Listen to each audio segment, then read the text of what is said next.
कल्पना करा, G20चे समिट मुंबईमध्ये सुरू असताना कोणीतरी अचानक भारताच्या सर्वात मोठ्या ऑइल टर्मिनलवरती हल्ला केला तर जग हादरेल. अगदी तसंच रशियामध्ये घडलेलं आहे. रशिया युक्रेन युद्धाला 3 वर्षपेक्षा जास्त काळ झालेला आहे, पण गेल्या काही दिवसात जे घडलेलं आहे त्यामुळे संपूर्ण इक्वेशन बदलू शकतं. युक्रेनने सेंट पीटर्सबर्ग वरती हल्ला केलेला आहे. सेंट पीटर्सबर्ग रशियाचं दुसऱ्या क्रमांकाचं मोठं शहर आहे. तिथे मोठा ड्रोन हल्ला झालेला आहे आणि तो पण कधी, जेव्हा पुटिन जगभरातील नेत्यांना घेऊन रशियाचं सर्वात मोठं इकॉनॉमिक फोरम आयोजित करत होता. टार्गेट होते ऑइल टर्मिनल्स आणि मिलिटरी फॅसिलिटीज. म्हणजे फक्त सैनिक टार्गेटवरती नव्हते, तर थेट अर्थव्यवस्था टार्गेटवर होती. आज म्हणूनच आपण सांगतो की युद्धाची व्याख्या बदललेली आहे.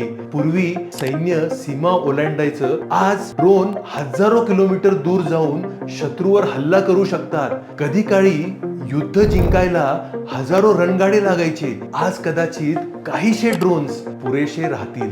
21व्या शतकात युद्ध सीमा जिंकून नाही, तर टेक्नॉलॉजी, इकॉनॉमी आणि इनोव्हेशन जिंकून जिंकले जातात. हे युद्ध नाही, हे भविष्य लाईव्ह डेमॉन्स्ट्रेशन ऑन आहे. तुम्हाला हा व्हिडिओ कसा वाटला नक्की आम्हाला कमेंट बॉक्स मध्ये कळवा. तुम्हाला असे जर व्हिडिओज बघायचे असतील तर आमच्या चॅनलला लाईक आणि सबस्क्राईब करा.